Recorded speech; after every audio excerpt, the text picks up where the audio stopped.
And welcome back to the Sideline Report. I'm your host, Terry Raper, bringing you another week of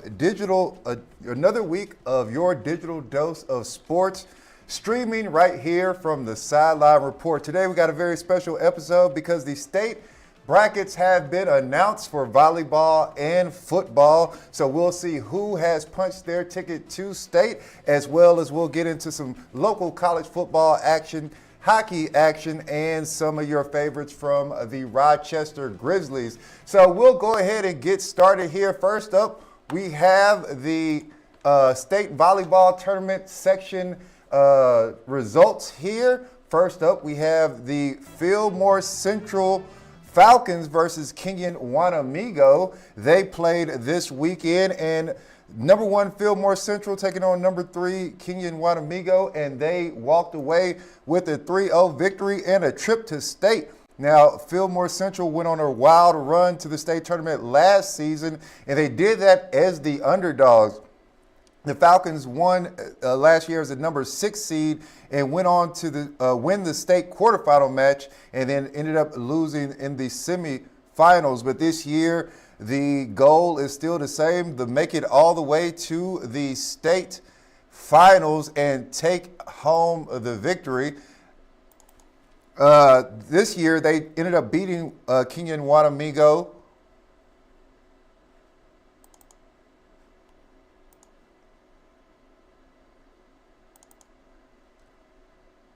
This year, they ended up beating Kenyon Wanamigo 3-0 in the section championship, 25-19, 25-16, and then 25-10. And they have earned the number 3 seed here for the state tournament. We'll see that bracket right here. The number 3 Fillmore Central Falcons will take on number 6 Ada Burrup West in that state final state final quarterfinal. The Fillmore Central will be the number 3 seed, and they will play number 6 Ada Burrup West in that quarterfinal round. Now that contest is set for 7 p.m. on a Thursday, November 6th. Next up, we have the number 1 Caledonia Warriors took on number 2 Chatfield Gophers, and the Chatfield Gophers punched their ticket to state in a 3-1 victory over Caledonia. Now in 2024, Chatfield made it to state for the first time in program history, and now this year makes it 2 trips in a row. Last year they exited in the semifinal, but this year with a 4-set victory over Caledonia with 25-17, 25-22, 18-25 in that third game where Caledonia took the victory. But the Chatfield Gophers were able to close it out 25-20, led by senior Trendy Barking with 21 kills. Now the Chatfield Gophers earned a 3rd seed in this year's state tournament for Class 2A. The Gophers will take on number 6 Esco in that quarterfinal round. Now this contest is set for 3 p.m. Thursday, November 6th at the Grand Casino Arena. So the Chatfield Gophers have punched their ticket to state and will play this Thursday, November 6th at 3 p.m. at the Grand Casino Arena. And for Class 3A volleyball, it is the Stewartville Tigers took on number 2 Northfield Raiders, and the Stewartville Tigers walked away with a 3-1 victory over Northfield, and they as well punched their ticket to state in back-to-back section titles for the Stewartville Tigers. Now, Stewartville dropped Northfield in that championship game on Saturday, taking the Raiders down in 4 sets. losing that first set 15-25, but just coming back and winning 3 sets in a row, 25-15, 25-19, and 25-16. Stewartville enters the state tournament with a 26-4 record and high hopes. Stewartville volleyball last won state in 2019, and they're hoping this year will hang another banner. Now, Stewartville earned the number 3 seed in the Class 3A state tournament, and as the 3 seed, they will play number 6 Matomie in that quarterfinal round. Now, that game is set for 7 p.m. on Wednesday, November 5th at the Grand Casino Arena. So Stewartville got that number 3 seed for the state tournament. They'll be taking on the number 6 seed Matomie in that first quarterfinal game. And again, that is 7 p.m. Wednesday, November 5th at the Grand Casino Arena. Now, sticking with Stewartville, but heading on to a different sport, the boys soccer team, as you know, they lost that semifinal round and ended up playing a consolidation game against for third place against Southwest Christian. And then they ended up taking a 1-1 tie in that game. So they ended up taking a tie for third place in the state tournament. So the Stewartville Tigers walking away this year with a third place finish at state. They played that game versus Southwest Christian less than 18 hours after their loss to the number 3 St. Cloud Cathedral.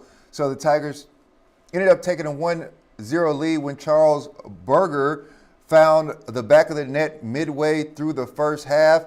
They held that lead until about 10 minutes left, where Southwest Christian ended up coming back to tie the game up in a penalty kick, and the game went forth after that. So they will end co-third place with Southwest Christian for the state tournament. Now, not a loss this game. This group won 20 games in a row, and that beat the program's best of 11 wins, and they took home the Hittawah Valley League and section titles. So another congratulations to Stewartville as they bring home a third place trophy in the state tournament.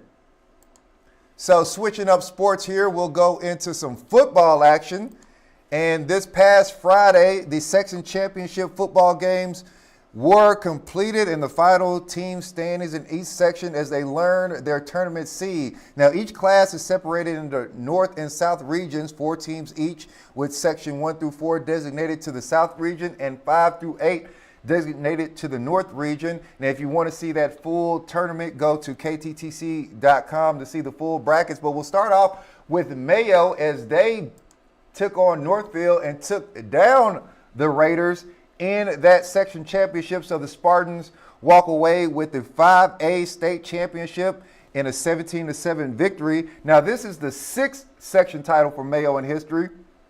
They picked up essentially where they left off. The Spartans won the Section 5A tournament in 21 and 22 before spending years 23 and 24 in Class 6A. But in their first season back down to 5A, they reclaimed the title and the Addington Jug, as we've seen earlier during the season. Now, Mayo shut out Northfield 10-0 in the second half to seal the championship victory. Now, Mayo will earn the 4 seed in the South region of Class 5A, and the Spartans play the number 1 seed St. Thomas Academy in the quarterfinal round. Now, that contest is set for noon Saturday at Woodbury High School. So if you want to support the Mayo Spartans, you can head to that game Saturday, November 8th at Woodbury High School. So moving it down to 4A, the number 1 Byron Bears took on the number 2 Casson Manorville Comets, and boy, was this the classic that we expected. The Casson Manorville Comets topped the undefeated Byron Bears in a close game victory 31-21 or 31-28. At one point in the second quarter, the Casamantaville Comets trailed 21-3 in that championship game, but with steady play, a comeback was made. The Comets rallied to top the Bears 31-28. Now, Casamantaville beat the Bears in their second matchup of the season. That first matchup in the beginning of October, the Byron Bears toppled the Comets 34-20.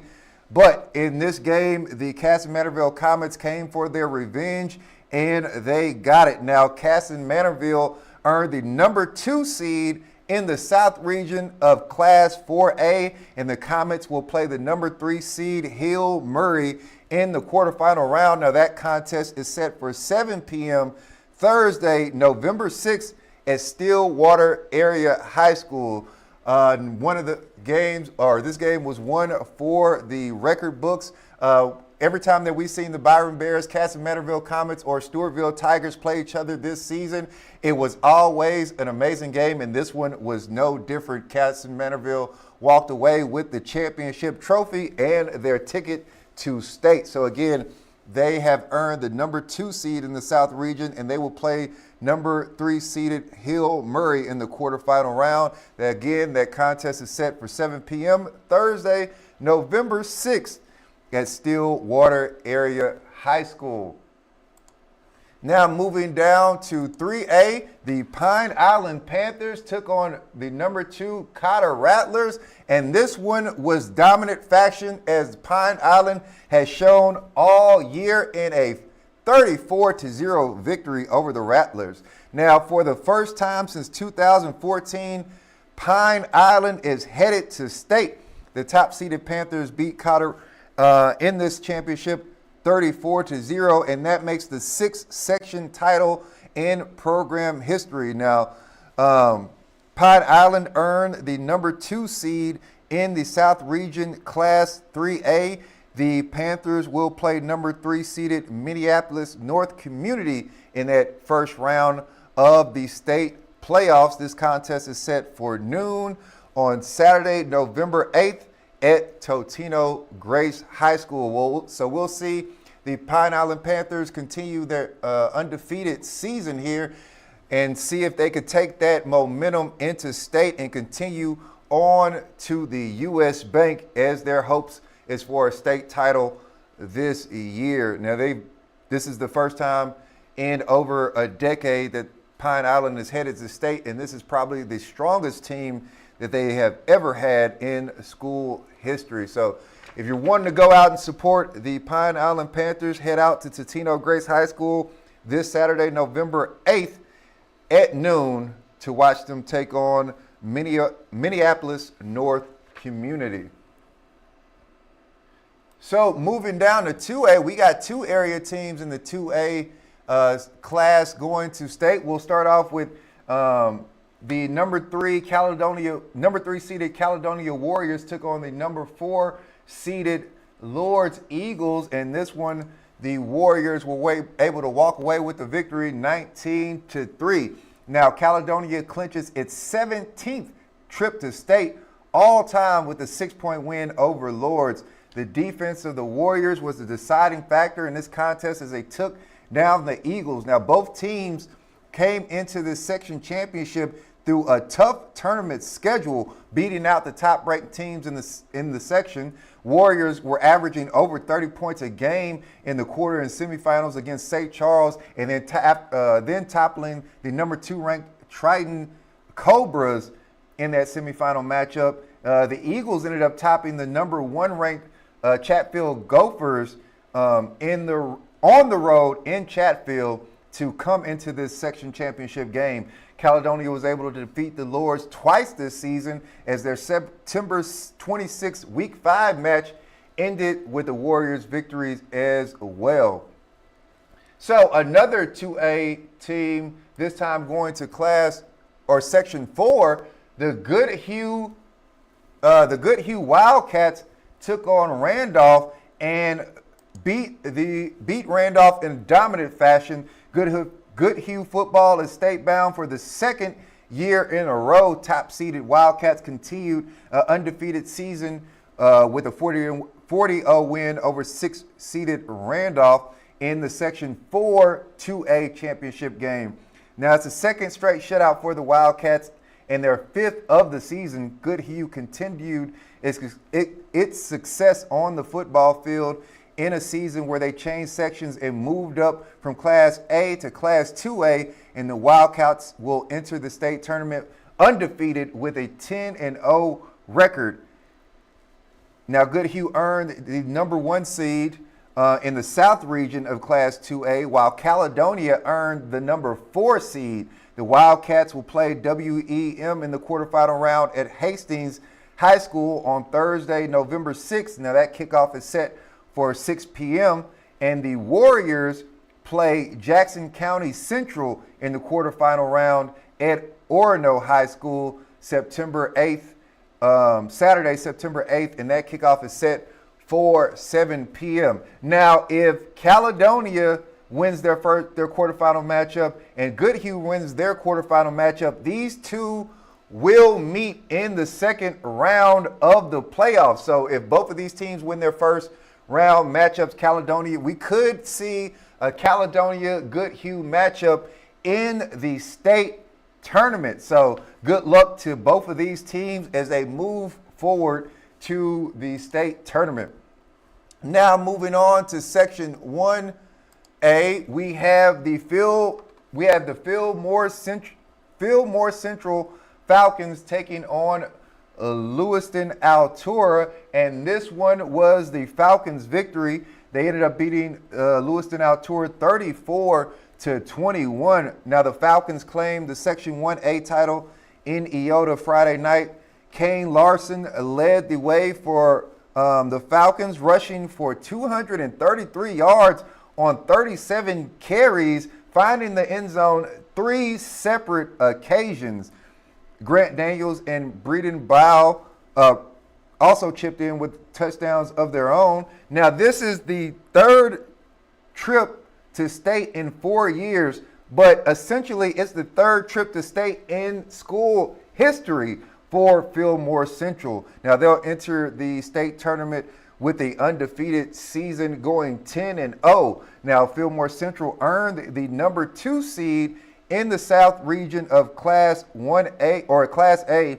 The Falcons play number 3 seeded Murray County Central in the quarterfinal round. Now that contest is set for 7 p.m. Friday, November 7th, right here in Rochester at Mayo High School. So if you want to go out and support Fillmore Central, they will be playing 7 p.m. this Friday, November 7th at Mayo High School. Now, finally, in 9-player, we have Maple Grove Canton taking on Spring Grove. Now, these two teams known to have been playing with each other on the same team since they were little kids are now coming to play each other in this section, this 9-player section championship game, and it was Maple Canton with the shutout 16-0. After 44 years away, Maple Canton football is back in the state tournament, 16-0 over their rival and friend Spring Grove. The Cougars claimed the Section 1 9-player championship in Austin Friday night. It is the first time all season that Maple Canton won in shutout fashion. The Cougars will enter the state tournament also with an undefeated season going 11-0 this year. Now, Maple Canton earned the number 3 seed in the South region for Class 9-player. The Cougars will play number 2 Hillcrest Lutheran Academy in the quarterfinal round. The contest is set for 6 p.m. on Thursday, November 8th at Buffalo High School. So for all those, congratulations to all those section tournament champions heading to state. If you want to see the full state brackets, go to kttc.com under the sports section, and you can find the state tournament brackets in their full capacity. So feel free to go to kttc.com if you want to see the full tournament brackets as they will be on our website. So staying with football, but moving on to a little college football action, we had the RCTC Yellowjackets taking on CLC Brainerd this past weekend, and RCTC already winning the MCAC regular season title. They are just one victory away from the post-title season as well. They ended up winning this one in dominant fashion as they have been all season. They won this one against CLC Brainerd 30-10. Now, the Yellowjackets are on to the MCAC championship after this 30-10 victory over Central Lakes College, Brainerd. RCTC took an early 14 lead in the contest, while a stout defensive effort helped seal the victory. Now, the Yellowjackets snapped 3 interceptions, while the Raiders' lone touchdown in the game came on the defensive end. Now, the MCAC championship is on Sunday, November 9th. RCTC will play North Dakota State College of Science for the title. When these two teams met in October, RCTC won in a thriller, overcoming a 12-point deficit in the fourth quarter to win 41-20. So that will be a very interesting match. We expect to see a barn burner in this MCAC championship game, and that will be played Sunday at Rochester Regional Stadium at 1:30 p.m. So if you want to come out, support the RCTC Yellowjackets, that game will be at Rochester Regional Stadium at 1:30 p.m. So staying in some college football action, we're going to head out to Mankato for some MSU-Mankato action. They took on Minnesota State football hosted Southwest Minnesota State this Saturday, and the Mavs walked away with a 48-7 victory at Blakesley Stadium. Now, this game was highlighted by Sam Backer's 52-yard touchdown run, Mitchell Thompson's rushing and passing scores, and 2 interceptions by Jefferson Mowbray and Emmanuel Spivey. So the Minnesota State Mankato walked away with the 48-7 victory in a commanding performance this past weekend at home.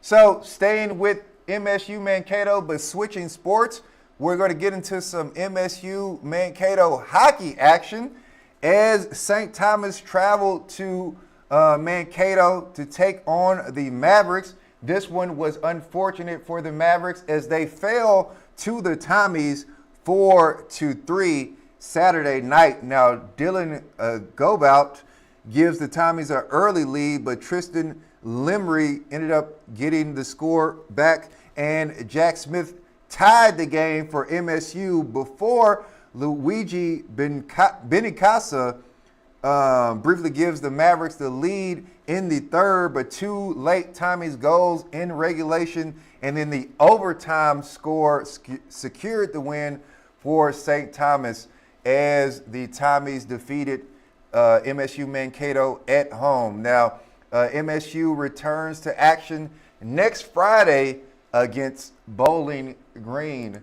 So staying with hockey, but moving out to some NAHL action, we will close out with some Rochester Grizzlies as they went out to Wisconsin to take on the Wisconsin Woodsmen, and they showed sheer dominance over the Woodsmen in an 8-1 victory. Now, the Grizzlies made sure there was no Halloween fright Friday night, rolling past the Woodsmen 8-1 at the Toma Ice Center to pick up their second straight victory. Now, the Grizzlies moved to 7-5 on the season. Now, they had a sluggish start to the season. A few weeks they saw the Grizzlies drop 4 in a row, but now the offense has come alive, and Friday's showing showed they can be dominant when need be. Now, Rochester jumped out to an early lead and never looked back, putting up 4 goals in the opening frame and controlling the pace from start to finish. Mason Decker led the charge with 2 goals, earning his first star, while fellow forward Cooper Johnson also scored twice to claim the second star nod. The win also marked Rochester's third in 4 meetings with Wisconsin this season, including winning each of the last 3 meetings since opening night. Now, the Grizzlies will look to carry their offensive surge into next weekend as they continue Central Division play. With Decker now leading the team with 16 goals, the group is rediscovering its confidence, and Rochester seems to be trending back towards the form that made them the early season powerhouse. So congratulations to the Rochester Grizzlies as they move forward in their season with another victory, going 5-7 on the season here.